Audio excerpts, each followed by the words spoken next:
이른을 바라보는 나이가 되면 계절의 감각이 무뎌진다고들 합니다. 제게는 모든 날이 겨울이었습니다. 10년 전 남편을 먼저 보내고 제 시간은 그날에 멈춰버렸습니다. 아들 민호 녀석을 시집장가 보내고 손주까지 본 할머니가 뭐가 외롭냐고 사람들은 쉽게 말했지만 텅 빈 집안에 홀로 남아 맞이하는 새벽과 황혼은 시리도록 추웠습니다. 그 기나긴 겨울 속에서 제게 유일하게 남은 온기는 일주일에 한 번 아들네 집 냉장고를 채우러 가는 발걸음뿐이었습니다. 제 일주일은 아들네 반찬거리로 시작해서 반찬거리로 끝났습니다. 화요일엔 단골 생선 가게에 들러 실한 갈치를 사고 수요일엔 콩나물과 두부를, 목요일엔 파릇파릇한 시금치를 사다 다듬습니다. 그리고 금요일 새벽부터 온 집안에 음식 냄새를 피워 올립니다. 멸치를 볶고 장조림을 조리고 계절 나물을 무칩니다. 며느리가 좋아하지 않는다는 걸 알면서도 쿰쿰한 냄새가 온 집안에 진동하는 청국장도 꼭 한 냄비 끓입니다. 아들 녀석이 어릴 때부터 가장 좋아하던 음식이니까요. 그렇게 대여섯 가지 반찬을 플라스틱 반찬통에 차곡차곡 담아 커다란 가방에 채우고 나면 비로소 제 존재의 이유를 확인하는 것 같아 마음이 조금 놓였습니다.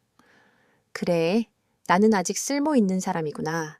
나는 우리 아들 밥 해먹이는 엄마구나. 그 생각 하나로 저는 버텼습니다. 하지만 그 마음은 아들네 아파트 현관문을 들어서는 순간부터 조금씩 초라해지곤 했습니다. 예, 어머님? 오셨어요?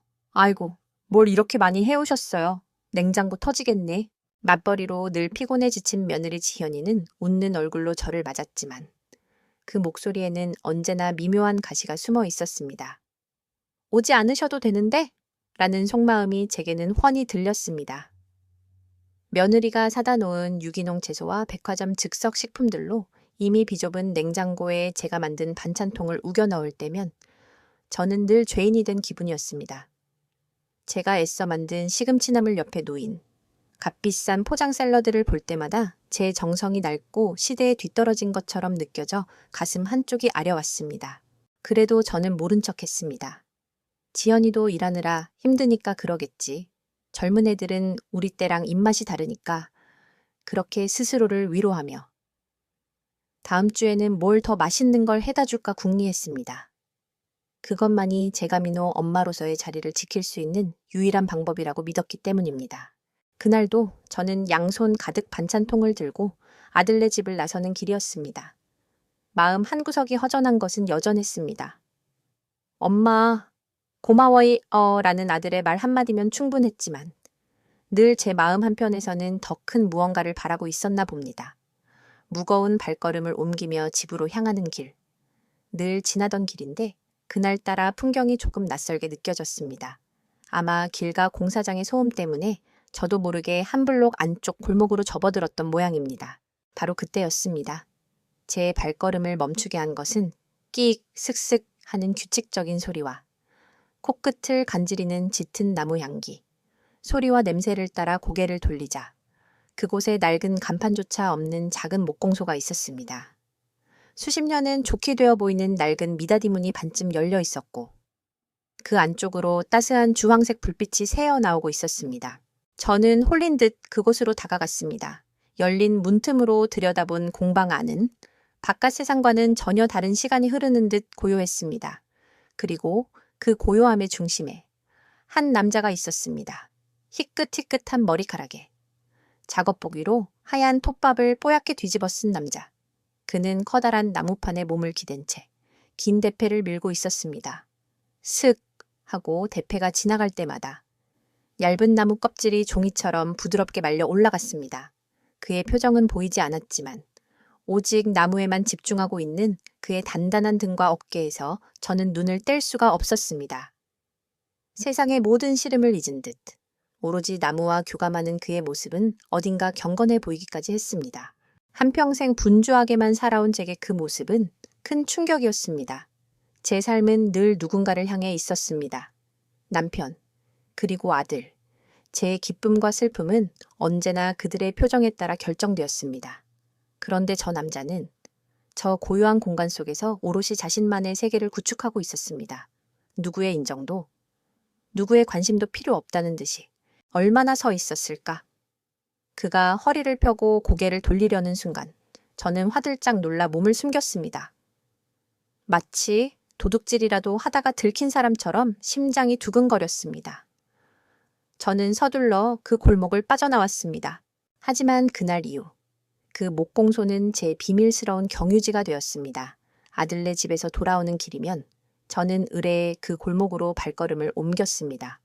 그리고 행여나 들킬세라 길 건너편 전봇대 뒤에 숨어서 그의 모습을 훔쳐보곤 했습니다. 나무를 자르고 망치질을 하고 묵묵히 사포질을 하는 그의 모습을 보는 아주 짧은 시간, 그 시간만큼은 며느리의 차가운 눈빛도 제 쓸모에 대한 불안감도 모두 잊을 수 있었습니다. 그의 이름도 나이도 아무것도 몰랐지만 그와 그의 나무들은 저의 춥고 텅 빈 겨울에 아주 작은 온기를 불어넣어 주기 시작했습니다. 그것이 제 삶을 송두리째 바꿔놓을 그 기이한 이야기의 시작이었습니다. 그 목공소를 지나는 것이 어느새 제 삶의 작은 의식이 되었습니다. 일주일에 한 번 아들네 집에 반찬을 가져다 주기 위해 장을 보는 날이면 제 발걸음은 의뢰의 그 낡은 목공소 앞에서 잠시 느려지곤 했습니다. 끼익! 둔탁한 소리를 내며 열리는 미닫이 문 너머로 보이는 그분의 세상은 언제나 고요하고 단단해 보였습니다. 햇살이 비스듬히 들이치는 날이면 공기 중에 떠다니는 하얀 톱밥들이 금가루처럼 반짝였습니다. 저는 그저 행인일 뿐이었지만 그 고요한 풍경을 훔쳐보는 것만으로도 복잡했던 마음이 조금은 차분해지는 것을 느꼈습니다. 그분, 김진석 씨라는 이름은 나중에야 알게 되었습니다. 그때는 그저 목수 아저씨였습니다. 그분은 늘 무언가를 만들고 있었습니다.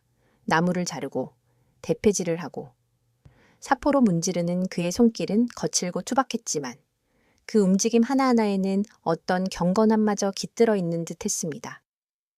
저는 그 모습을 보며 한평생 남편과 자식을 위해 음식을 만들던 제 손을 떠올렸습니다.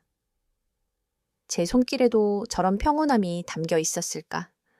아니, 아마 조급함과 의무감뿐이었을 겁니다. 더 맛있게, 더 많이 식구들이 좋아해야 할 텐데. 그런 생각들이 늘 제 손을 바쁘게 채찍질했으니까요. 그날도 저는 양손 가득 장을 본 비닐봉지를 들고 힘겹게 언덕을 오르고 있었습니다. 아들 녀석이 좋아하는 갈치조림에 넣을 부가 유난히 크고 실했고 손주가 먹고 싶다던 사과도 한 봉지 샀더니 팔이 빠질 것 같았습니다. 그날따라 며느리의 뾰로통한 얼굴이 자꾸 눈앞에 아른거려 마음이 무거웠습니다. 이번 주에는 오지 않으셔도 되는데 냉장고 아직 꽉 찼어요. 전화기 너머로 들려온 그 차가운 목소리가 귓가에 맴돌았습니다. 그래도 어미 된 마음에 자식놈 밥상에 따뜻한 국 한 그릇이라도 더 올려주고 싶어 꾸역꾸역 장을 본 것이었습니다. 바로 그 목공소 앞을 지날 때였습니다. 복잡한 생각에 잠겨 발을 헛디딘 것인지 아니면 시장에서 덤으로 넣어준 야채 때문에 봉지가 너무 무거웠던 탓인지 쫙 하는 소리와 함께 한쪽 비닐봉지 밑이 터져버리고 말았습니다. 와르르. 잘 익은 붉은 사과들이 대굴대굴 언덕 아래로 굴러가기 시작했습니다. 어머나 저는 너무 놀라 그 자리에 주저앉을 뻔했습니다.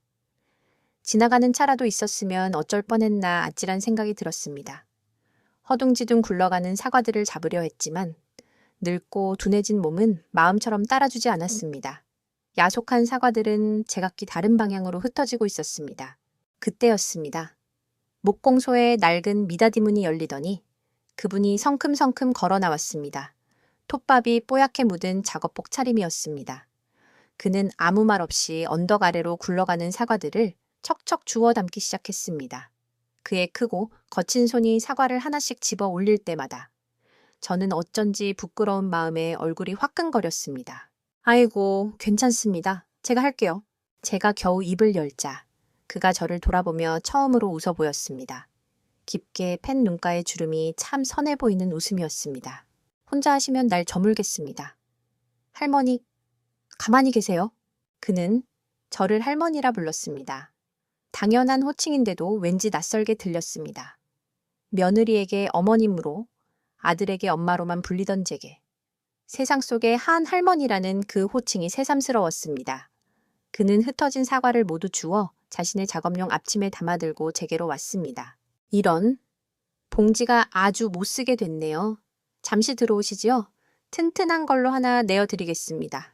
그는 제 대답을 기다리지도 않고 목공소 안으로 저를 이끌었습니다. 얼떨결에 그의 뒤를 따라 들어선 목공소 안은 밖에서 훔쳐보던 것과는 전혀 다른 세상이었습니다. 코끝을 간지리는 짙은 나무 향기, 벽에 가지런히 걸린 채 반질반질하게 달아있는 손때에 묻은 연장들, 그리고 한쪽 구석에 쌓인 채 저마다의 이야기를 품고 있는 듯한 목재들까지 모든 것이 제자리에 놓여있는 그 풍경 속에서 저는 설명할 수 없는 평온함을 느꼈습니다. 마치 아주 오랫동안 잊고 지냈던 고향집에 돌아온 것 같은 기분이었습니다. 그는 제게 작은 나무 의자를 내어주며 잠시 앉아 있으라 하더니 낡은 주전자에 물을 올려 불에 얹었습니다. 놀라셨을 텐데 따뜻한 차 한잔하고 가세요. 아닙니다. 신세가 너무 많습니다. 봉지만 하나 얻어가면 신세는 무슨요. 이웃끼리 돕고 사는 거지요. 그의 말은 투박했지만 그 안에는 사람을 편안하게 만드는 힘이 있었습니다. 저는 더 이상 사양하지 못하고 의자에 얌전히 앉았습니다. 곧이어 그는 김이 모락모락 나는 찻잔 2개를 들고 왔습니다. 투박한 나무 쟁반 위에 놓인 찻잔은 흔한 사기 그릇이 아닌 그가 직접 깎아 만든 듯한 나무 찻잔이었습니다. 따뜻한 온기가 손바닥을 통해 온몸으로 퍼져나갔습니다. 저는 김진석이라고 합니다. 이 자리에서 나무 만진 지 한 40년 됐네요. 아, 저는 박순자입니다. 저기 아랫마을에 삽니다. 그렇게 우리의 첫 대화가 시작되었습니다.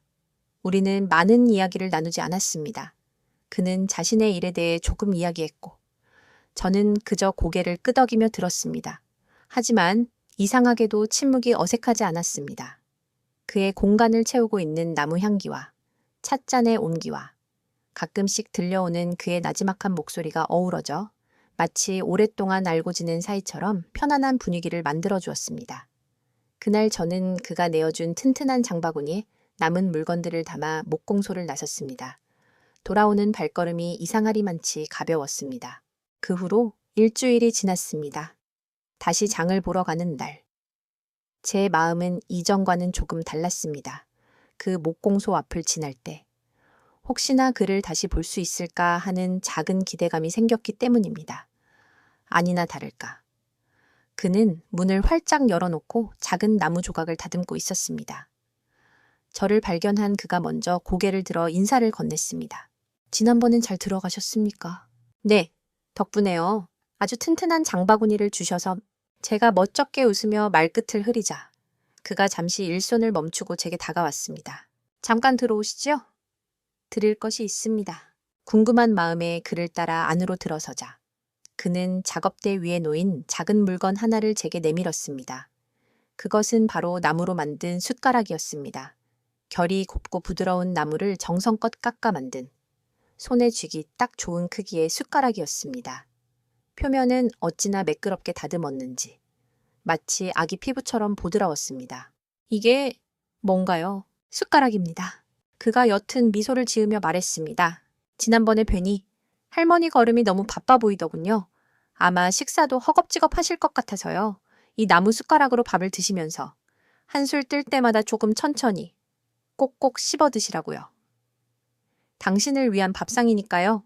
순간 저는 아무 말도 할 수가 없었습니다. 당신을 위한 밥상. 한평생 남편과 자식을 위해 밥을 차렸지. 저 자신을 위해 밥상을 차려본 기억이 까마득했습니다. 늘 식구들이 먹고 남은 찬밥에 물을 말아 허겁지겁 끼니를 때우기 일쑤였습니다. 그런 제게. 밥 한 술의 의미를 다시 생각하게 하는 그의 말은 둔기로 머리를 한 대 맞은 듯한 충격이었습니다. 저는 떨리는 손으로 그 숟가락을 받아 들었습니다. 가볍지만 결코 가볍지 않은 무게. 그 안에 담긴 그의 따뜻한 마음이 고스란히 전해져 오는 듯했습니다. 눈시울이 뜨거워졌습니다. 고맙습니다. 정말 고맙습니다. 제 목소리가 물기에 젖어 나왔습니다. 그는 그저 인자하게 웃으며 제 어깨를 가볍게 두드려줄 뿐이었습니다. 그날 이후 제 부엌의 수저통 가장 좋은 자리는 그 나무 숟가락의 차지가 되었습니다. 그리고 일주일에 한 번 장을 보러 가는 길은 더 이상 고된 의무가 아닌 설레는 기다림이 되었습니다. 저는 그 숟가락을 볼 때마다 그의 말을 떠올렸습니다. 당신을 위한 밥상. 어쩌면 나는 내 인생의 주인이 되는 법을 너무 오랫동안 잊고 살았는지도 모릅니다. 그 작은 나무 숟가락 하나가 제 마음에 잔잔하지만 큰 파문을 일으키고 있었습니다. 김진석 씨가 만들어준 나무 숟가락은 제 일상에 작은 파문을 일으켰습니다. 그 숟가락으로 밥을 먹을 때면 저는 의식적으로 허리를 펴고 천천히 음식을 씹으려 노력했습니다. 당신을 위한 밥상, 그 말이 귓가에 맴돌 때마다 저는 제 자신을 조금 더 귀하게 여기는 법을 배우는 듯 했습니다. 하지만 그 평온함은 오래가지 않았습니다. 숟가락을 내려놓고 현관문을 나서는 순간 제 세상은 다시 아들 내외를 중심으로 맴돌기 시작했으니까요. 그리고 그 세상은 점점 더 춥고 낯설어져만 갔습니다. 변화는 냉장고에서부터 시작되었습니다. 제가 일주일치 밑반찬을 정성껏 만들어 채워넣고 돌아선 다음 날이면 냉장고 안에는 제가 만든 음식들과는 어딘가 어울리지 않는 것들이 하나둘씩 자리를 차지하기 시작했습니다. 백화점 식품 코너에서나 볼 법한 예쁜 플라스틱 용기에 담긴 유기농 샐러드, 유명 반찬 가게의 로고가 찍힌 깔끔한 포장의 장조림 같은 것들이었습니다. 처음에는 며느리가 바빠서 그랬으려니, 저녁상에 올릴 음식이 마땅치 않아 급하게 사온 것이려니 하고 대수롭지 않게 넘겼습니다. 하지만 그런 일은 점점 잦아졌습니다. 어느 날은 제가 갓 담근 파김치를 들고 아들네 집을 찾았는데 식탁 위에는 이미 대형마트에서 사온 포장김치가 뜯어져 있었습니다. 어머님, 오셨어요. 아이고, 이걸 또 언제 다 만드셨어요? 힘들게. 며느리는 늘 그랬듯 과장된 몸짓으로 저를 맞았지만 그 눈빛에는 반가움 대신 어쩔 줄 모르는 난처함이 서려 있었습니다. 요새 지현이가 속이 좀 안 좋다고 해서 저희 그냥 사다 먹는 게 짜지도 않고 속이 편한 것 같아서요. 아들 녀석이 쩔쩔매며 덧붙이는 말은 비수처럼 날아와 제 가슴에 박혔습니다. 짜다.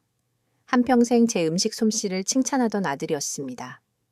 어릴 적에는 엄마가 해준 멸치볶음 없으면 밥을 안 먹겠다며 투정을 부리던 녀석이었습니다.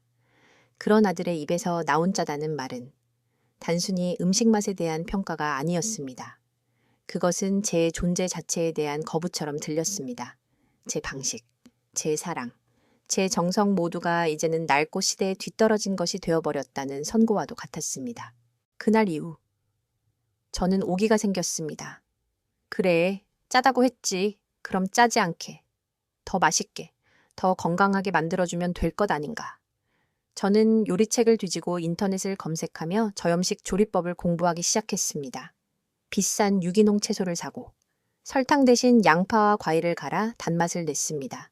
며느리가 좋아할 만한 퓨전 요리에도 도전했습니다. 그렇게 저는 제 가치를 증명하기 위해 제 사랑이 여전히 유효하다는 것을 보여주기 위해 필사적으로 노력했습니다. 하지만 그럴수록 상황은 더 악화될 뿐이었습니다. 어머님, 정말 이러지 않으셔도 되는데 저희 때문에 너무 애쓰시는 것 같아요. 부담스러워요. 며느리의 말에는 가시가 돋쳐 있었습니다. 부담. 그 한마디가 제 모든 노력을 물거품으로 만들었습니다. 저는 그저 사랑하는 아들과 손주에게 따뜻한 집밥을 해주고 싶은 어미일 뿐인데 어느새 그 사랑은 그들에게 무거운 짐이 되어버린 것이었습니다. 주방 한 구석에서 묵묵히 음식을 만들고 있는 제 모습은 환영받지 못하는 손님처럼 처량하고 외로웠습니다. 그런 제 마음을 유일하게 알아주는 곳은 김진석 씨의 목공소뿐이었습니다. 장을 보고 아들네 집으로 향하는 무거운 발걸음은 목공소 앞에서 잠시 숨을 골랐습니다. 처음에는 그저 인사만 나누고 지나쳤지만 제 얼굴에 드리운 짙은 그늘을 그가 먼저 알아채 주었습니다. 무슨 안 좋은 일 있으십니까? 얼굴이 영편치 않아 보이십니다. 그의 나지막한 질문에 저는 왈칵 눈물을 쏟을 뻔했습니다. 아무도 물어봐주지 않았던, 저조차도 애써 외면하고 있던 제 마음을 그가 들여다봐 준 것만 같았습니다. 그날 저는 처음으로 그에게 제 속내를 털어놓았습니다. 며느리의 냉랭한 태도, 아들의 변해버린 입맛, 그리고 쓸모 없어진 것 같은 제 자신에 대한 이야기를 두서없이 늘어놓았습니다. 김진석 씨는 아무런 판단도, 섣부른 조언도 하지 않았습니다. 그저 묵묵히 대패질을 하며 제 이야기를 들어주었습니다. 슥, 슥. 규칙적으로 밀려나가는 대패 소리가 마치 제 상처 입은 마음을 어루만져주는 것 같았습니다. 한참 동안 제 푸념을 다 듣고 난 그가 잠시 일손을 멈추고 말했습니다. 사람 마음이라는 게 이 나무와 같아서요. 저마다 가진 결이 다 다릅니다. 고든 결이 있는가 하면 베베 꼬인 온기가 박힌 결도 있지요. 그걸 억지로 펴려고 하면 부러지기만 할 뿐입니다. 그저 그 결을 따라서 쓸어주고 다듬어주는 수밖에요. 그는 작업대 위에 놓인 나무 토막 하나를 제게 건네주었습니다. 한번 만져보세요. 이쪽은 결이 순해서 부드럽지만 반대쪽으로 만지면 거스러미가 손을 찌르지요. 며느님, 마음도 지금은 아마 거스러미가 잔뜩 일어난 상태일 겁니다. 그걸 자꾸 억지로 쓰다듬으려고 하니. 순자 씨 손만 아픈 것이지요. 그의 말은 명쾌했습니다. 저는 언제나 제 방식대로, 제 사랑의 방향대로만 며느리를 쓰다듬으려 했습니다. 며느리가 가진 고유의 결을 이해하려는 노력은 해본 적이 없었습니다. 사람은 누구나 자기만의 정원이 있어야 합니다. 그가 덧붙였습니다. 남편을 위한 정원도 자식을 위한 정원도 아닌 오롯이 자기 자신만을 위한 정원이요. 그곳에 자기가 좋아하는 꽃도 심고 작은 텃밭도 가꾸면서 스스로를 돌봐야 뿌리가 튼튼해지는 법입니다. 뿌리가 튼튼한 나무라야 비바람에도 흔들리지 않고 굳건히 서서 다른 이들에게 시원한 그늘도 내어줄 수 있는 것 아니겠습니까? 순자 씨는 그런 정원을 가져본 적이 있으십니까? 나만의 정원, 한 번도 생각해 본 적 없는 질문이었습니다. 제 인생은 언제나 남편과 자식이라는 이름의 밭을 일구는 것으로 가득 차 있었습니다. 그들을 위해 씨앗을 뿌리고 물을 주고 잡초를 뽑는 것이 제 삶의 전부였습니다.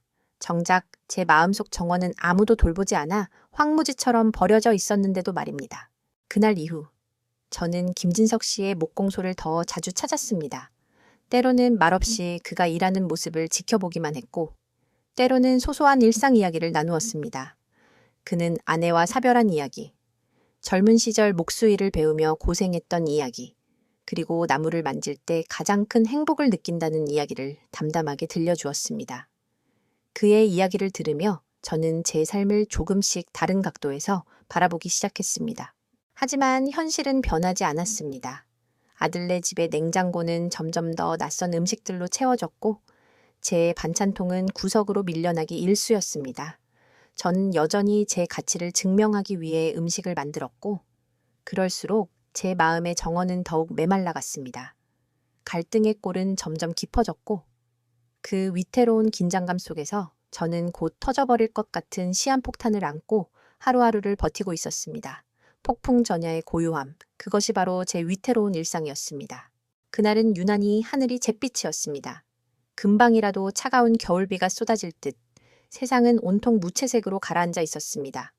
저는 아침부터 배추를 절이고 물을 채 썰며 부산을 떨었습니다. 아들 녀석이 김장김치는 너무 익어서 싫다며 갓 담근 겉절이 맛 김치를 먹고 싶다고 한 마리 내내 귓가에 맴돌았기 때문입니다. 그깟 김치. 사 먹으면 그만인 세상이지만 어미 마음에 자식 입으로 들어가는 것은 제 손으로 직접 해줘야 직성이 풀렸습니다. 이것은 제 마지막 남은 자존심이자 사랑의 방식이었습니다. 아들네 집으로 출발하기 전 아들에게 전화를 걸었습니다. 아들, 엄마, 지금 김치 다 되어서 가려고 하는데 너 집에 있니?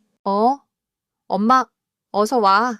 나 지금 막 나가려던 참인데 엄마 오는 거 보고 가려고. 그런데 아들의 목소리가 어딘가 잠겨 있었습니다. 전화기 너머로는 작은 소리로 다투는 듯한 며느리의 날카로운 목소리가 희미하게 들려왔습니다. 그러니까 내 말은, 당신은, 맨날, 그런 식의 날선 단어들이 제 귀를 파고들었습니다. 아들 녀석이 황급히 장소를 옮기는 듯 주변이 조용해졌습니다. 무슨 일 있니? 지연이랑 싸웠어. 아니야. 엄마, 별거 아니야. 그냥 회사 일 때문에 좀, 아무튼 엄마, 조심해서 와. 아들은 서둘러 전화를 끊었지만 저는 알 수 있었습니다. 두 녀석 사이에 또다시 찬바람이 불고 있다는 것을요. 제 존재가 그 바람의 진원지 중 하나일 거라는 생각에 마음이 천근만근 무거워졌습니다. 하지만 이미 양념에 버무려진 배추는 물을 수 없는 노릇이었습니다. 저는 애써 무거운 마음을 억누르며 커다란 김치통을 들고 현관문을 나섰습니다. 아들네 아파트에 도착했을 때 집안은 폭풍이 휩쓸고 간 듯 고요했습니다. 아들은 출근했는지 보이지 않았고 며느리 혼자 저를 맞았습니다. 평소보다 더 짙은 화장을 한 며느리의 얼굴은 웃고 있었지만 눈은 조금도 웃고 있지 않았습니다. 부은 눈두덩을 보니 아침에 저와 통화하기 전 한바탕 울었음이 분명했습니다. 어머님, 오셨어요. 이렇게 많이 안 힘드셨어요. 괜찮다. 너희 맛있게 먹는 것 보면 하나도 안 힘들어. 제 대답에 며느리는 더 이상 아무 말도 하지 않았습니다. 그저 부엌으로 저를 안내하고는 곧장 안방으로 쏙 들어가 버렸습니다. 쿵 하고 닫히는 문소리가 제 가슴에도 쿵 하고 울렸습니다. 저는 넓은 거실에 홀로 남겨졌습니다. TV 화면은 꺼져 있었고 집안에는 냉장고 돌아가는 소리 외에는 아무 소리도 들리지 않았습니다. 마치 이 집의 이방인이 된 듯한 서늘한 기운이 제 등골을 타고 흘렀습니다. 저는 잠시 소파에 앉아 있다가 이 어색한 침묵을 견딜 수 없어 주방으로 들어갔습니다. 그래. 어서 이 김치를 마무리하고 돌아가자. 그것이 내가 할 일이다. 저는 익숙하게 앞치마를 둘러매고 가져온 양념과 절인 배추를 커다란 고무대야에 쏟아부었습니다. 마늘과 생강의 알싸한 냄새, 멸치 액젓의 짭짤한 냄새가 주방에 퍼져나가자 그제야 저는 조금 숨통이 트이는 것 같았습니다. 고춧가루로 빨갛게 물든 손으로 배추잎 사이사이에 정성껏 양념을 채워 넣기 시작했습니다. 한 포기, 두 포기. 그렇게 묵묵히 제 할 일을 하고 있을 때였습니다. 닫혀있던 안방문이 살짝 열리는 소리가 들렸습니다. 그리고 며느리의 목소리가 새어나왔습니다. 아마 친구와 통화를 하는 모양이었습니다. 처음에는 잘 들리지 않았지만 제가 싱크대 쪽으로 자리를 옮기자 그 대화 소리가 칼날처럼 날아와 제 귀에 박혔습니다. 응? 또 오셨어. 아침부터 김치 싸들고 며느리의 목소리는 한껏 낮고 짜증이 가득 섞여 있었습니다. 내가 정말 미치겠어. 말했잖아. 우리 그냥 사 먹는 게 편하다고. 어머님 음식. 솔직히 이제 좀 힘들어. 그런데도 저렇게 매주 찾아오시니 내가 무슨 말을 하겠어. 제 손이 허공에서 멈췄습니다.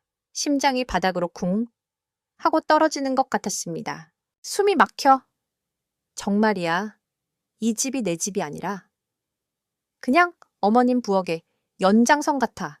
시어머니가 해주는 반찬 먹는 게 뭐가 그렇게 불만이냐고 넌 몰라. 이건 그냥 음식이 아니야. 감시야. 감시. 내 살림이 못마땅하고 내가 내 남편 굶길까 봐 걱정돼서 저러시는 거잖아. 나도 내 방식이 있는데 이젠 정말 한계야. 아니, 얘야. 그게 아닌데 나는 그저 너희가 좋아서 가끔은 그냥 다 그만두고 도망치고 싶어. 이 집이 감옥 같아. 감옥. 내가 뭘 해도 어머님 눈에는 부족한 며느리일 뿐이야. 더는 못 참겠어. 제발 좀 이제 그만 오셨으면 좋겠어. 감옥, 도망치고 싶다. 제발 좀 그만 오셨으면. 며느리의 목소리는 절규에 가까웠습니다. 그 한마디 한마디가 날카로운 유리 조각이 되어 제 온몸을 파고들었습니다. 눈앞이 캄캄해지고 귀에서는 윙 하는 이명이 들려왔습니다. 제가 평생을 바쳐 쌓아 올린 사랑의 성이 와르르 무너져 내리는 소리였습니다. 저는 제가 버무리던 김치통을 든 채로 그 자리에 돌처럼 굳어버렸습니다. 손에 묻은 빨간 양념이 마치 제 심장에서 흘러내리는 피처럼 보였습니다. 바로 그 순간이었습니다. 제 앞치마 주머니에서 요란한 벨소리가 울렸습니다.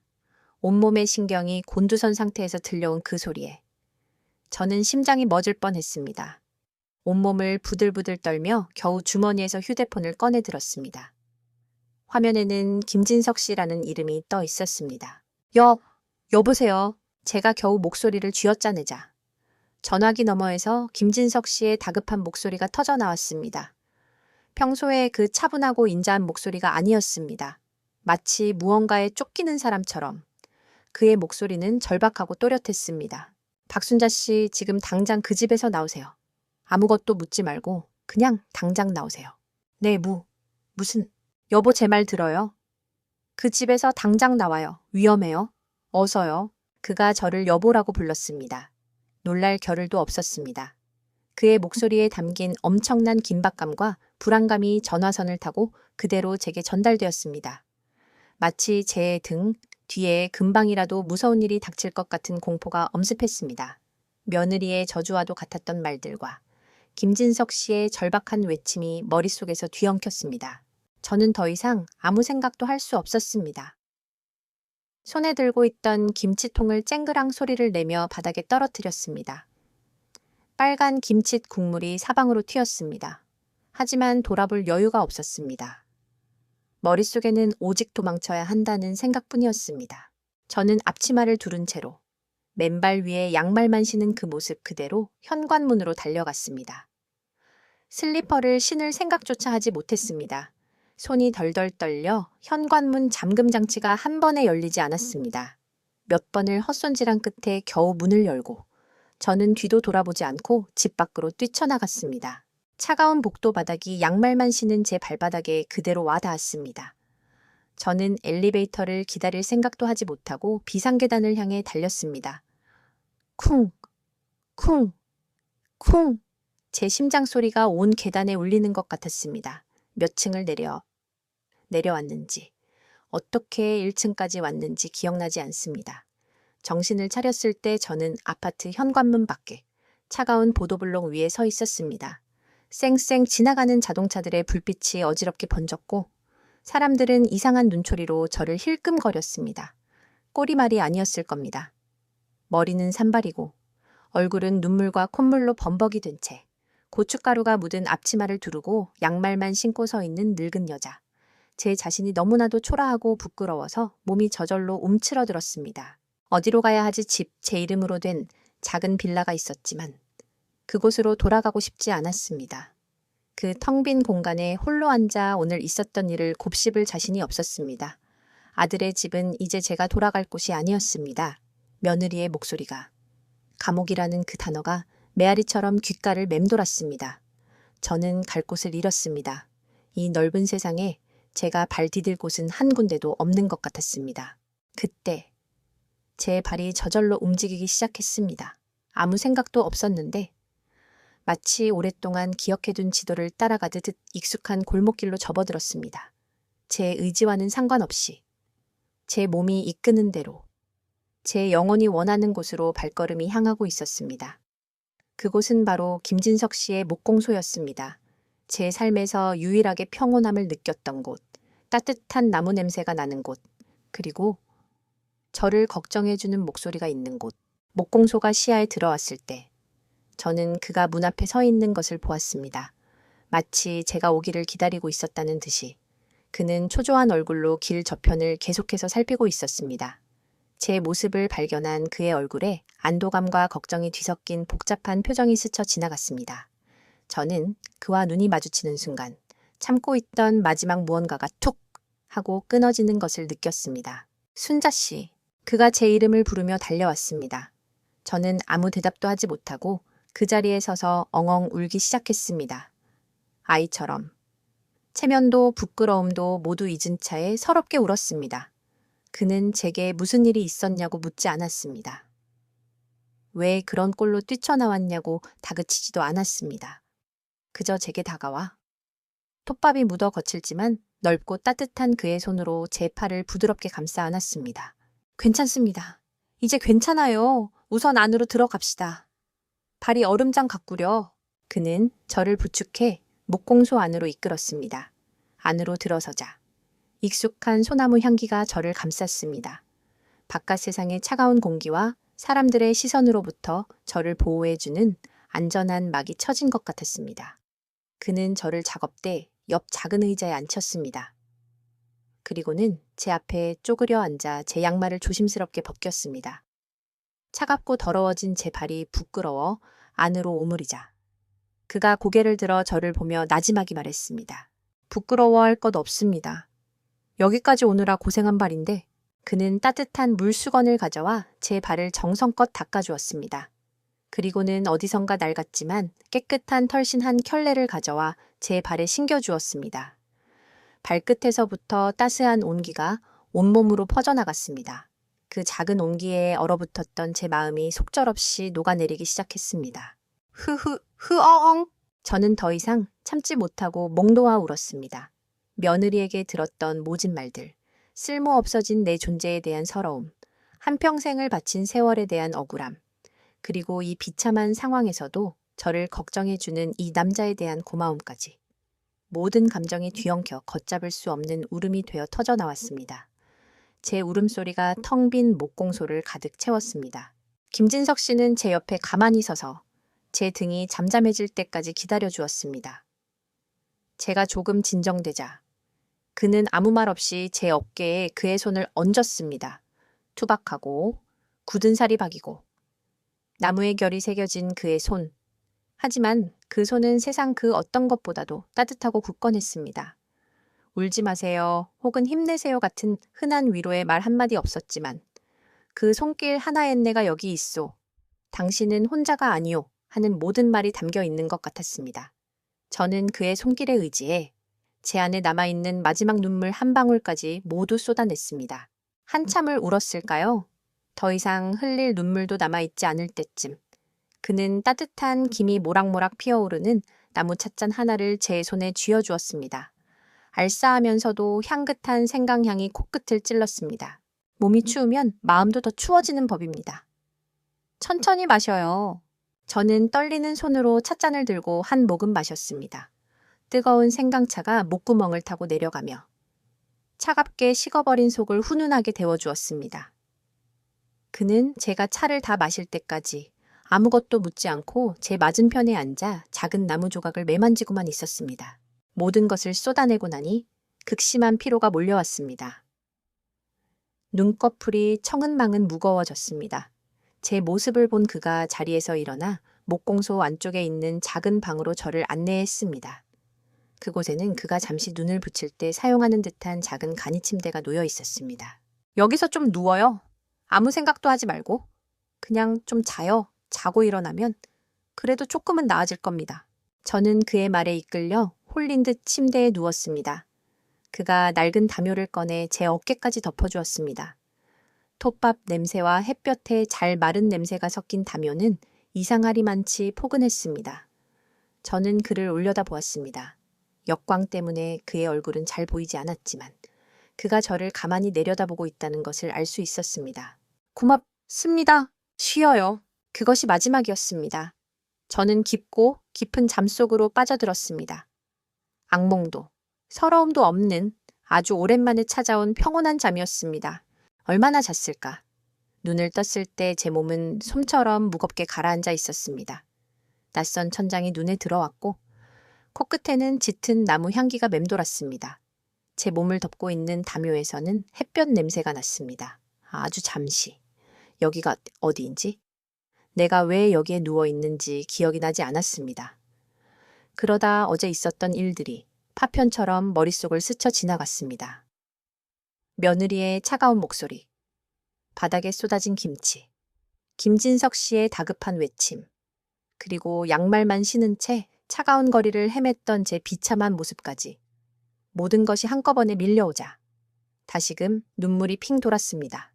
그때 방문 밖에서 규칙적인 소리가 들려왔습니다.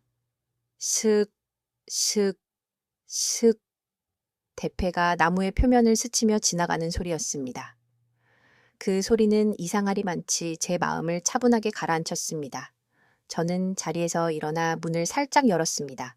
아침 햇살이 비스듬히 들어오는 목공소 안에서 김진석 씨는 묵묵히 나무를 다듬고 있었습니다. 그는 제가 일어난 것을 눈치챘지만 아는 척하지 않고 자신의 일에만 몰두했습니다. 그 배려가 고마웠습니다. 그렇게 목공소에서의 첫날이 시작되었습니다. 저는 하루 종일 거의 아무 말도 하지 않았습니다. 그저 그가 내어준 작은 의자에 앉아 멍하니 창밖을 보거나 그가 일하는 모습을 지켜볼 뿐이었습니다. 그는 제게 아무것도 묻지 않았고 아무것도 강요하지 않았습니다. 때가 되면 시장하지요. 뭐라도 좀 드십시다. 라며 소박한 밥상을 차려내왔습니다. 밥과 그가 직접 담근 듯한 심심한 된장으로 끓인 찌개, 그리고 투박한 김치 몇 조각이 전부였지만 이상하게도 목구멍으로 잘 넘어갔습니다. 휴대폰은 꺼두었습니다. 아들에게서. 혹은 며느리에게서 걸려올지도 모르는 전화를 받을 자신이 없었습니다. 그들의 목소리를 듣는 순간 애써 단단하게 쌓아 올린 이 평온의 벽이 무너져 내릴 것만 같았습니다. 저는 제 인생에서 처음으로 완벽한 도망자가 되었습니다. 이틀째 되는 날, 저는 여전히 의자에 앉아 있었습니다. 하지만 이제는 멍하니 허공을 보는 대신 그의 손길을 유심히 쫓기 시작했습니다. 거칠고 못생긴 나무 토막이 그의 손을 거치자 점차 매끄럽고 아름다운 모양으로 변해가는 과정은 경이롭기까지 했습니다. 그는 나무를 힘으로 다루지 않았습니다. 마치 오랜 친구와 대화하듯 나무가 가진 결을 살피고 그 결을 따라 조심스럽게 칼날을 움직였습니다. 그의 이면에는 땀이 송골송골 맺혔지만 그의 표정은 더없이 평화로워 보였습니다.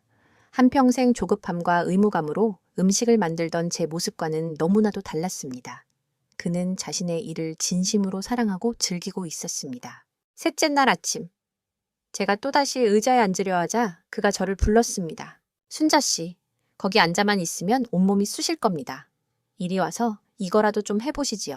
그가 제게 건넨 것은 부드러운 헝겊과 막 조립이 끝난 듯한 작은 나무 상자였습니다. 기름칠을 해야 하니 먼지 좀 닦아주시겠소? 저는 잠시 망설이다가 그의 손에서 헝겊을 받아 들었습니다.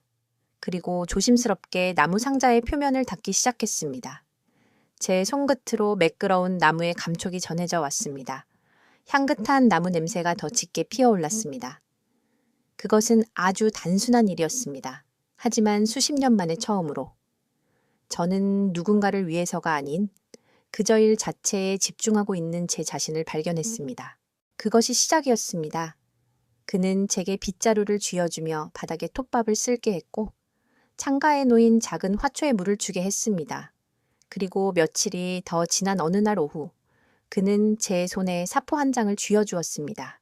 이 모서리가 너무 날카로우니 좀 부드럽게 갈아주시겠소. 너무 힘주지 말고 살살 아기 다루듯이. 저는 그가 시키는 대로 작은 나무 조각의 모서리를 사포로 문지르기 시작했습니다. 서걱, 서걱! 손끝으로 전해져 오는 나무의 저항감과 그것이 점차 부드럽게 변해가는 느낌이 신기했습니다. 저는 아무 생각 없이 그저 그 감촉에만 집중했습니다. 한참을 문지르고 나니 날카로웠던 모서리가 어느새 동글고 부드러워져 있었습니다. 한번 만져보세요. 어떻습니까? 제가 만져보니 정말로 아기 피부처럼 보드랍고 매끄러웠습니다. 제 손으로 제가 직접 이렇게 만들었다는 사실이 믿기지 않았습니다. 잘하셨소. 아주 부드럽게 잘 갈렸네. 그의 칭찬에 저는 소녀처럼 얼굴이 빨개졌습니다. 김치를 맛있게 담갔을 때 아들이 역시 엄마 김치가 최고야 라고 말해줄 때와는 전혀 다른 종류의 기쁨이었습니다. 이것은 오롯이 저 자신의 노동으로 얻어낸 작지만 단단한 성취감이었습니다. 그날 이후 그는 제게 나무에 대해 조금씩 가르쳐주기 시작했습니다. 단단하고 결이 촘촘한 참나무 이야기, 부드럽고 향이 좋은 소나무 이야기, 그리고 결을 잘못 다스리면 쉽게 쪼개지고 마는 삼나무 이야기까지. 그는 마치 손주에게 옛날 이야기를 들려주듯 나무 하나하나의 깃든 사연과 특징들을 재미있게 설명해 주었습니다. 나무는 정직해요. 공들인 만큼. 마음을 써준 만큼 좋은 결과물을 내어주지요. 서두르거나 욕심을 부리면 반드시 흠집이 남습니다. 그래서 나무를 만지다 보면 사람 사는 이치도 배우게 되는 것 같습니다. 저는 그의 말을 들으며 제 손에 들린 나무 조각을 가만히 내려다보았습니다. 한평생 음식만 만져서 거칠고 투박해진 제 손이 이제는 나무의 결을 느끼고 있었습니다. 젖은 김치 양념과 뜨거운 기름 대신 마르고 단단한 나무의 감촉에 익숙해지고 있었습니다. 목공소에서의 시간은 느리게 흘러갔습니다. 저는 더 이상 도망자가 아니었습니다. 이곳은 제게 도피처이자 새로운 것을 배우는 교실이었고 상처를 치유하는 병원이었습니다. 저는 이곳에서 조금씩, 아주 조금씩 민호 엄마가 아닌 박순자라는 제 이름을 되찾아가고 있었습니다.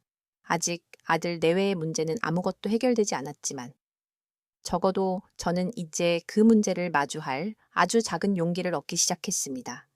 제 황무지 같던 마음의 정원에 작고 연약하지만 분명한 새싹 하나가 돋아나고 있었습니다. 목공소에서의 열을 남짓한 시간은 제게 많은 것을 가르쳐 주었습니다. 저는 나무의 결을 따라 사포질을 하며 제 마음에 온기를 다듬는 법을 배웠고, 못질을 하며 흩어진 생각들을 한데 모으는 법을 배웠습니다. 김진석 씨는 훌륭한 스승이었습니다. 그는 제게 기술을 가르치기보다 기다림의 미학을 일깨워 주었습니다. 서두르지 않고 제 속도에 맞춰 나아갈 수 있도록 묵묵히 지켜봐 주었습니다. 제 손에서 거친 나무 토막이 부드러운 찻잔 받침으로 완성되던 날, 저는 수십 년 만에 처음으로 순수한 성취의 기쁨을 맛보았습니다. 평화로운 오후였습니다. 저는 창가에 앉아 갓 완성한 찻잔 받침에 동백기름을 먹이고 있었습니다. 기름을 먹은 나무가 윤기를 내며 깊은 색을 드러내는 모습에 마음을 온통 빼앗기고 있을 때였습니다. 목공소 입구에 커다란 그림자가 드리워졌습니다. 고개를 들자 그곳에 제 아들 민호가 서 있었습니다. 열흘 만에 본 아들의 얼굴은 반쪽이 되어 있었습니다. 제대로 잠을 못 잤는지 눈 밑은 퀭했고, 구겨진 와이셔츠 차림은 아들이 얼마나 정신없이 저를 찾아다녔는지를 짐작하게 했습니다. 저를 발견한 아들의 눈이 커다랗게 뜨이는가 싶더니 금세 눈시울이 붉어졌습니다. 엄마? 아들은 울음 섞인 목소리로 저를 부르며 성큼성큼 다가왔습니다.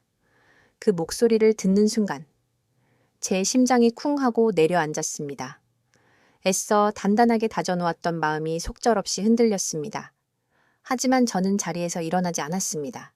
그저 손에 들고 있던 찻잔 받침을 가만히 내려다볼 뿐이었습니다. 엄마 여기서 뭐하고 있었어? 전화는 왜 꺼놓고? 집에는 왜 없고? 얼마나 걱정했는지 알아. 나 정말. 엄마한테 무슨 일 생긴 줄 알고. 아들은 제 앞에 주저앉아 제 손을 덥석 잡았습니다. 아들의 손은 차갑게 떨리고 있었습니다. 엄마, 미안해. 내가 다 잘못했어. 그리고 지현이도 정말 많이 후회하고 있어. 밥도 제대로 못 먹고 잠도 못 자. 그날 자기가 무슨 말을 했는지도 모를 정도로 제정신이 아니었대. 엄마한테 정말 죽을 죄를 지었다고? 제발 용서해달라고? 아들은 제 손을 붙잡고 어린아이처럼 용서를 빌었습니다. 예전 같았으면 저는 이쯤에서 마음이 약해져됐다. 내가 뭘? 너희가 더 힘들었지. 라며 아들의 등을 토닥여 주었을 겁니다. 그리고 못 이기는 척 아들의 손에 이끌려 다시 그 집으로 돌아갔을 겁니다. 하지만 이번에는 그럴 수가 없었습니다. 저는 조용히 아들의 손을 뿌리치고 자리에서 일어났습니다. 놀란 눈으로 저를 올려다보는 아들을 뒤로하고 주전자에 물을 올렸습니다. 작업대 구석에서 조용히 우리를 지켜보던 김진석 씨가 조용히 고개를 끄덕이더니 자리를 피해 목공소 뒤편으로 사라졌습니다. 그가 남기고 간 공간에는 무거운 침묵만이 남았습니다. 저는 따뜻한 차 2잔을 타서 아들 앞에 한 잔을 놓아주었습니다. 우선 이것부터 마셔라. 속이 많이 탔을 텐데. 제 차분한 목소리에 아들은 오히려 더 당황한 듯 보였습니다. 아마도 눈물로 호소하거나 분노를 터뜨릴 제 모습을 예상했겠지요. 엄마? 민호야. 제가 아들의 말을 잘랐습니다. 엄마, 이제 화 안 나. 처음엔 물론 화도 나고 서운하고 세상이 무너지는 것 같았지. 그런데 여기 와서 지내다 보니 알겠더구나. 이건 단순히 지현이가 밉고 네가 원망스러워서 생긴 문제가 아니라는 걸. 저는 제 손을 내려다보았습니다. 김치 양념 대신 하얀 톱밥이 묻어있는 손이었습니다. 나는 평생을 민호 엄마로만 살았다. 네가 세상의 전부였고 네 밥상 차리는 게 내 인생의 가장 큰 기쁨이자 의무였지. 그런데 그게 너희에겐 짐이 된다는 걸 깨달았을 때 내 세상이 통째로 부정당하는 기분이었어. 내 인생이 아무것도 아닌 게 돼버린 것 같았거든. 아니야. 엄마 절대 아니야. 엄마가 우리한테 얼마나 소중한데. 고맙다. 그렇게 말해줘서. 하지만 민호야. 이제 엄마는 민호 엄마가 아니라 박순자로 좀 살아보고 싶다. 박순자. 제 입으로 제 이름을 온전히 불러본 것이 얼마만인지 모르겠습니다. 그 낯선 이름에 아들은 충격을 받은 듯한 얼굴이었습니다. 그게 무슨 말이야? 엄마, 그럼 우리랑 안 보고 살겠다는 거야? 우리를 버리겠다는 거냐고? 아들의 목소리가 높아졌습니다. 버리다니? 부모 자식 간에 어떻게 그런 말을 하니? 엄마는 언제나 내 엄마고 넌 내 아들이야? 그건 변하지 않아. 하지만 이제 너희를 위해 사는 삶은 그만하려고 한다. 이제부터는 나를 위해 살아볼 거야. 내가 뭘 좋아하는지, 내가 뭘 하고 싶어 하는지, 그걸 찾아볼 시간이 필요해. 저는 창가에 놓인 제가 기름칠을 하던 찻잔 받침을 가리켰습니다. 저거 내가 처음으로 만들어 본 거다. 누굴 위해서가 아니라 그냥 내가 좋아서 만든 거야. 저걸 만드는 동안 얼마나 마음이 평온하고 즐거웠는지. 넌 모를 거다. 엄마도 이제 이런 기쁨을 좀 맛보며 살고 싶구나. 아들은 할 말을 잃은 듯 제 얼굴과 찻잔 받침을 번갈아 쳐다보았습니다. 아들은 늘 주기만 하던 엄마, 희생만 하던 엄마의 모습에 익숙해져 있었을 겁니다. 자신의 삶을 찾겠다는 엄마의 선언이 아들에게는 버림받는다는 공포로 다가왔을지도 모릅니다. 집으로 돌아가자. 민호야, 그리고 지연이한테도 전해줘. 나 그 애 원망 안 한다고. 그 애도 많이 힘들었을 거야. 그러니 너무 자책하지 말라고. 엄마, 제발. 그럼 어디서 지낼 건데? 여기서 계속 지낼 수는 없잖아. 그건 내가 알아서 할 거다. 걱정하지 마라. 이제 너도 내 가정을 더 돌봐. 엄마 걱정은 그만하고. 저는 제 인생에서 처음으로 아들의 간청을 단호하게 거절했습니다. 제 목소리는 떨리지 않았습니다. 눈물도 나지 않았습니다. 그저 제 안에 단단한 심지 하나가 생긴 것처럼 마음이 고요하고 또렷했습니다. 아들은 한참 동안 그 자리에 망견자실 앉아 있다가 힘없이 자리에서 일어났습니다. 제 뜻을 꺾을 수 없다는 것을 깨달은 듯 했습니다. 돌아서는 아들의 뒷모습이 어찌나 왜소하고 짠해 보이던지 달려가 붙잡고 싶은 마음이 굴뚝 같았습니다. 하지만 저는 두 주먹을 꽉 쥐고 그 충동을 참아냈습니다. 지금 약해지면 저는 평생 박순자로 살아갈 기회를 놓치게 될 테니까요. 아들이 떠나고 난 목공소에는 다시 정적이 흘렀습니다. 저는 아들이 마시지 않고 간 차갑게 식어버린 찻잔을 들여다보았습니다. 눈물이 핑 돌았지만 그것은 서러움의 눈물이 아니었습니다. 아들을 독립시키는 어미의 슬픔과 제 자신을 독립시키는 한 인간의 비장함이 뒤섞인 그런 눈물이었습니다. 아들이 돌아가고 난 뒤 저는 제 인생의 중대한 결심을 내렸습니다. 김진석 씨의 목공소는 더없이 아늑한 피난처였지만 언제까지고 그의 신세를 질 수는 없는 노릇이었습니다. 제게는 온전한 나만의 공간이 필요했습니다. 민호 엄마의 부엌도 아니고 김진석 씨의 배려에 기댄 임시거처도 아닌 오롯이 박순자인 내가 두 발 뻗고 편히 쉴 수 있는 그런 곳 말입니다. 그날 저녁 저는 김진석 씨에게 제 결심을 말했습니다. 이 근처에 작은 방이라도 하나 얻어야겠습니다. 이제 제 집을 꾸려야지요. 그는 제 말을 듣고 잠시 저를 바라보더니 이내 따뜻하게 웃어 보였습니다. 잘 생각하셨소.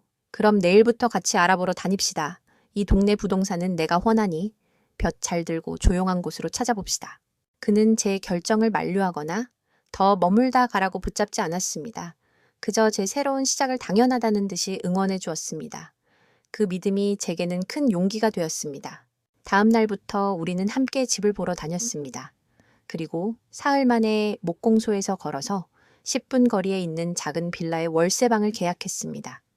남편이 남기고 간 사망보험금으로 받은 돈을 꼬박꼬박 모아두었던 통장이 있었습니다. 언젠가 아들 녀석집이라도 넓혀줄 때 보태줄까 생각하며 한 푼도 쓰지 않았던 돈이었습니다. 그 돈을 제 자신을 위해 쓰게 될 줄은 꿈에도 몰랐습니다. 떨리는 손으로 계약서에 박순자 세 글자를 적어 넣는 순간 저는 비로소 제 인생의 주인이 된 것 같은 기분이 들었습니다. 집은 작고 낡았지만 커다란 창으로 햇살이 가득 들어와 환하고 따뜻했습니다. 저는 김진석 씨와 함께 며칠에 걸쳐 낡은 벽지를 뜯어내고 화사한 연두색 페인트를 칠했습니다. 페인트 냄새에 머리가 지끈거렸지만 텅 비었던 공간이 우리의 손길로 조금씩 생기를 찾아가는 모습을 보니 힘든 줄도 몰랐습니다. 이 집에 들일 첫 가구는 우리 손으로 직접 만듭시다. 어느 날 그가 제안했습니다. 우리는 함께 줄자로 거실 창가에 놓을 작은 식탁의 크기를 재고 도면을 그렸습니다. 그리고 그의 목공소에서 며칠에 걸쳐 함께 나무를 자르고 다듬고 조립했습니다. 그는 제게 톱질하는 법과 못을 똑바로 박는 법을 가르쳐 주었습니다. 삐뚤빼뚤 톱질을 하고 엄한 곳에 망치질을 해서 손을 찢기도 했지만 그 모든 과정이 즐거웠습니다. 마침내 우리의 손으로 만든 세상에 단 하나뿐인 소나무 식탁이 완성되던 날, 우리는 아이처럼 마주보며 웃었습니다. 그 식탁을 둘이서 낑낑대며 새 집으로 옮겨 창가에 놓았을 때 저는 울컥 눈물이 쏟아질 뻔했습니다. 그것은 단순히 음식을 올려놓는 가구가 아니었습니다. 그것은 제 독립의 상징이었고 새로운 삶의 주춧돌이었습니다. 새로운 집에서의 생활은 소박하지만 평온했습니다. 저는 난생 처음으로 저 자신을 위한 요리를 하기 시작했습니다. 아들네 냉장고를 채우기 위해 만들던 짜고 맵고 달던 수십 가지의 반찬들이 아니었습니다. 제가 좋아하는 채소를 듬뿍 넣고 끓인 심심한 된장찌개, 들기름에 살짝 볶아낸 향긋한 나물 무침, 갓 지은 따끈한 밥 한 공기, 제가 직접 만든 식탁에 앉아 그가 만들어준 나무 숟가락으로 천천히 밥을 먹는 시간은 제게 더없이 소중한 의식이 되었습니다. 삶에 작은 여유가 생기자 저는 새로운 것에 도전해보고 싶어졌습니다. 동네 주민센터 게시판에 붙어 있는 어르신 노래교실 수강생 모집 공고가 눈에 들어왔습니다. 평생 음치라고 놀림받아 부끄러웠지만 왠지 모를 용기가 솟았습니다. 등록을 하고 처음 교실 문을 열던 날 수십 명의 낯선 얼굴들 앞에서 어찌나 떨렸는지 모릅니다. 하지만 구성진 트로트 가락에 맞춰 다 함께 목청껏 노래를 부르다 보니 부끄러움은 금세 사라지고 흥겨움이 차올랐습니다.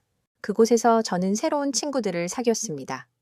저처럼 남편과 사별하고 홀로 지내는 영희 씨, 자식들을 모두 출가시키고 남편과 둘이 사는 말자 씨. 우리는 수업이 끝나면 분식집에 모여 앉아 떡볶이를 나눠 먹으며 수다를 떨었습니다. 자식 자랑도 하고 얄미운 남편 흉도 보고 아픈 무릎 걱정도 하면서요. 저는 그들과 함께 웃고 떠들면서 제가민호 엄마가 안인순자 씨로 불리는 것에 점차 익숙해졌습니다. 제 세상이 조금씩 넓어지고 있었습니다. 김진석 씨와 저의 관계도 조금씩 깊어졌습니다. 우리는 연인이라기보다는 삶의 가장 좋은 동반자에 가까웠습니다. 함께 목공소에서 땀 흘려 일하고 제가 차린 소박한 저녁상에 마주 앉아 밥을 먹고 저녁 노을을 보며 동네를 산책했습니다. 그는 언젠가부터 저를 박 사장이라고 부르기 시작했습니다. 제 인생의 주인이 되었으니 사장님이 맞다면서요. 저는 그가 부끄러워 무슨 사장이에요? 라고 하면서도 입가에 번지는 웃음을 숨길 수가 없었습니다. 저 역시 그를 김시부 김사부라고 불렀습니다. 제게 나무와 함께 살아가는 법을 가르쳐준 인생의 스승이라는 의미였습니다. 어느 맑은 가을날 저녁이었습니다. 우리는 막 완성된 작은 책꽂이를 들고 제 집으로 향하고 있었습니다. 노을이 붉게 물든 하늘을 보며 그가 말했습니다. 박 사장, 자기만의 정원을 잘 가꾸고 있는 것 같아 보기 좋구려. 저는 걸음을 멈추고 그를 돌아보았습니다. 그리고 활짝 웃으며 대답했습니다. 네, 사부님, 제 정원에요. 이제 곧 예쁜 노래꽃도 피어날 것 같아요. 황무지 같던 제 마음에 어느새 향기로운 꽃들이 피어날 준비를 하고 있었습니다. 저는 더 이상 외롭거나 불행하지 않았습니다. 시간은 강물처럼 흘러 제법 많은 것들을 씻어내 주었습니다. 저는 노래교실에서 배운 콧노래를 흥얼거리며 장을 보고 목공소에서 나무 먼지를 뒤집어 쓰고 저녁이면 창가에 앉아 뜨개질을 하는 평범하지만 온전한 제 일상에 만족하며 지냈습니다. 아들 내외와는 일부러 연락을 하지는 않았습니다. 그들에게도. 그리고 저에게도 서로의 빈자리에 익숙해질 시간이 필요하다고 생각했습니다. 그러던 어느 주말 오후였습니다. 모르는 번호로 전화가 걸려왔습니다. 망설이다 받았더니 수화기 너머에서 며느리 지현이의 목소리가 들려왔습니다.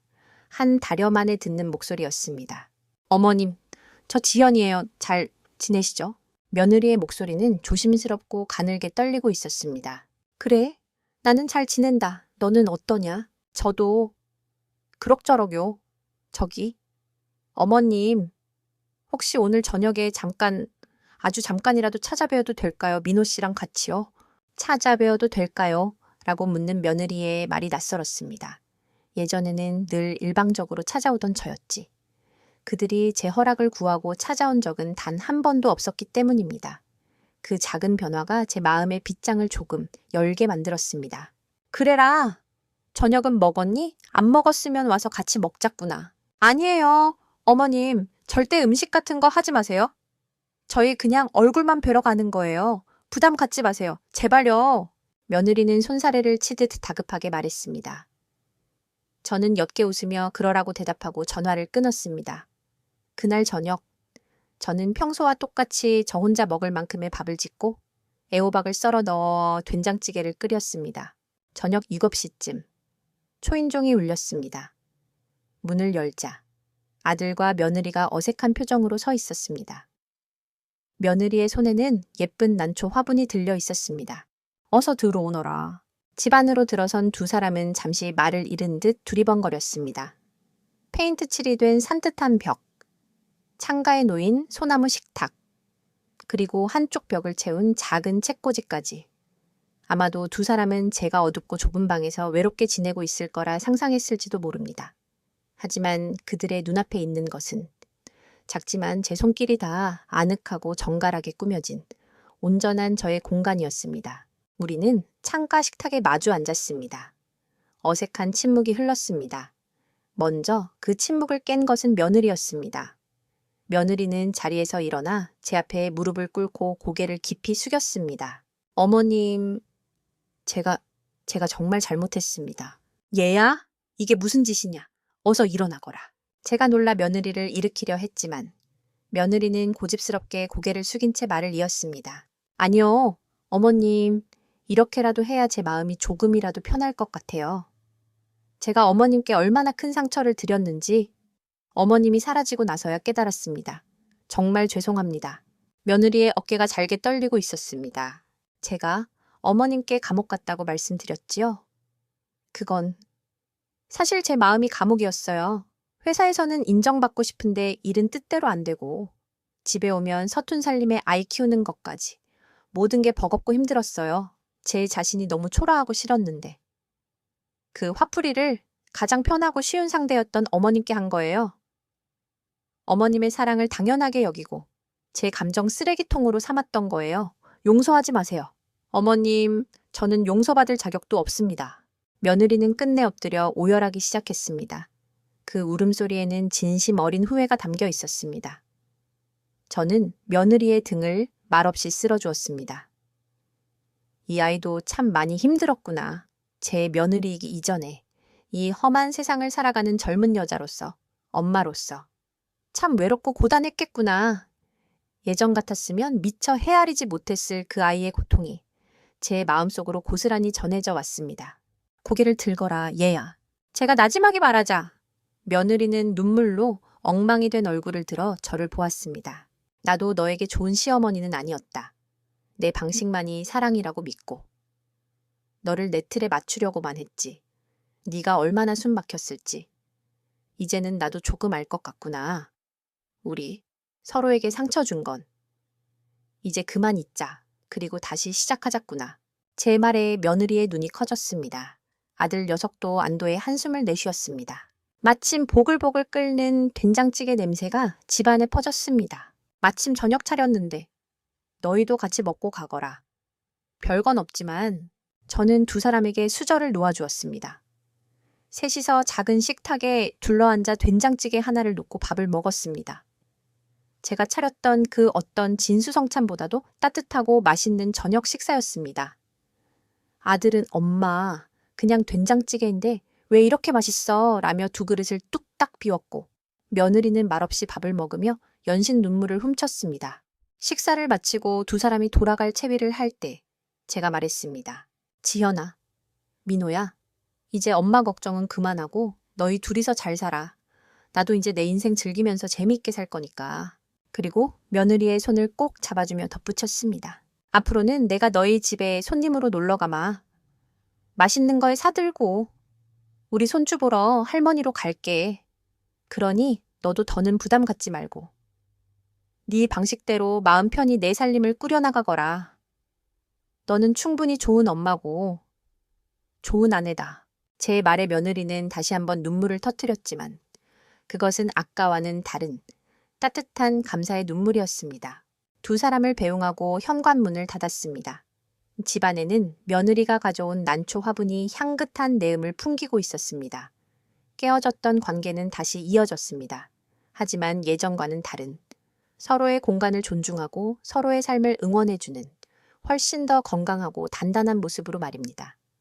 저는 비로소 마음에 큰 짐을 내려놓은 듯 평온함을 느꼈습니다. 제 인생에도 다시 봄이 찾아왔습니다. 길고 혹독했던 겨울이 지나고 창가로 스며드는 햇살이 제법 따사롭게 느껴지는 계절이었습니다.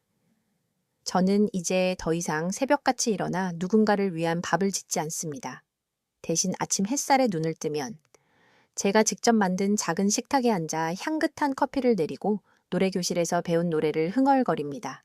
제 삶은 비로소 온전한 제 것이 되었습니다. 저와 김진석 씨, 아니김 사부는 혼인신고를 하거나 결혼식을 올리지는 않았습니다. 그런 거추장스러운 형식은 우리에게 중요하지 않았습니다. 우리는 그저 삶의 가장 좋은 동반자로서 서로의 곁을 지킬 뿐입니다. 아침이면 함께 목공소 문을 열고 저녁이면 함께 문을 닫습니다. 그는 커다란 가구를 만들고 저는 그 옆에서 작은 소품들을 깎고 다듬습니다. 슥슥 대패 소리와 서걱서걱 사포 소리가 어우러지는 그 고요한 시간 속에서 우리는 말없이 서로의 존재를 확인하고 위로받습니다. 지난 이른 봄, 우리는 목공소 앞 작은 뜰에 목련 묘목 한 그루를 심었습니다. 둘이서 함께 땅을 파고 조심스럽게 어린 나무를 옮겨 심고 정성껏 물을 주었습니다. 김사부가 흙을 다독이며 말했습니다. 목련은 다른 꽃들보다 먼저 가장 추울 때 봄을 알려주는 꽃이라오. 꼭 우리 가꾸려. 이 나무가 우리와 함께 늙어가는 모습을 오래오래 지켜봅시다. 그의 말에 저는 고개를 끄덕이며 웃었습니다. 우리의 마른 가지 같던 삶에도 뒤늦게 저렇게 희고 아름다운 꽃이 피어났으니까요. 그 목련나무는 우리의 새로운 시작을 알리는 상징이 되었습니다. 아들네 가족과의 관계도 따뜻한 봄을 맞았습니다. 이제는 며느리가 먼저 전화를 걸어옵니다. 어머님, 이번 주말에 손주 보러 오세요. 제가 맛있는 거 해드릴게요. 라면서요. 얼마 전에는 며느리가 저희 집으로 손주를 데리고 놀러 왔습니다. 아이는 김사부가 만들어준 나무 블록을 쌓으며 노느라 정신이 없었고 며느리는 제 부엌으로 들어와 제게 콩나물국 끓이는 법을 물었습니다. 어머님, 어머님이 끓여주신 콩나물국은 어떻게 그렇게 시원하고 깔끔한 맛이 나요? 제가 끓이면 왜 그 맛이 안 날까요? 예전 같았으면 그것도 하나 제대로 못 끓이냐? 며 속으로 타박했을지도 모릅니다. 하지만 저는 이제 웃으며 며느리에게 비법을 전수해 줄 수 있는 여유를 갖게 되었습니다. 우리는 함께 콩나물을 다듬으며 시시콜콜한 수다를 떨었습니다. 직장 상사 흉도 보고 새로 나온 드라마 이야기도 하면서요. 더 이상 우리는 불편한 시어머니와 며느리가 아니었습니다. 그저 서로의 삶을 응원해주는 세상에 둘도 없는 여자 동지가 되었습니다. 저는 이제 아들을 위해 사는 엄마가 아니라 아들 내외와 함께 살아가는 한 가족 구성원이 되었습니다. 이렇게 저의 길고 길었던 겨울은 끝이 났습니다. 제 이야기를 들어주신 여러분, 정말 고맙습니다. 인생이란 참 신기하고 아름답지 않나요? 영원히 계속될 것만 같던 겨울도 작은 용기 하나만 내면 반드시 끝이 나고 그 자리에는 어김없이 따스한 봄이 찾아옵니다. 저는 제 인생의 황혼역에서야 비로소 저만의 진짜 봄을 맞이했습니다. 혹시 여러분 중에도 저처럼 자신만의 봄을 놓치고 살고 계신 분이 있나요? 아니면 혹한의 겨울 속에서 봄을 애타게 기다리고 계신가요? 혹은 저처럼 뒤늦게나마 자신만의 아름다운 봄을 찾으셨나요? 여러분의 이야기가 궁금합니다. 아래 댓글에 여러분의 소중한 사연을 남겨주세요. 서로의 이야기가 서로에게 따뜻한 위로와 용기가 되어줄 거라 믿습니다. 그리고 오늘 제 이야기가 여러분의 마음에 작은 울림을 주었다면 좋아요와 구독 버튼을 꾹 눌러주시는 것 잊지 마세요. 앞으로도 더 많은 삶의 이야기로 여러분을 찾아뵙겠습니다. 진심으로 감사합니다.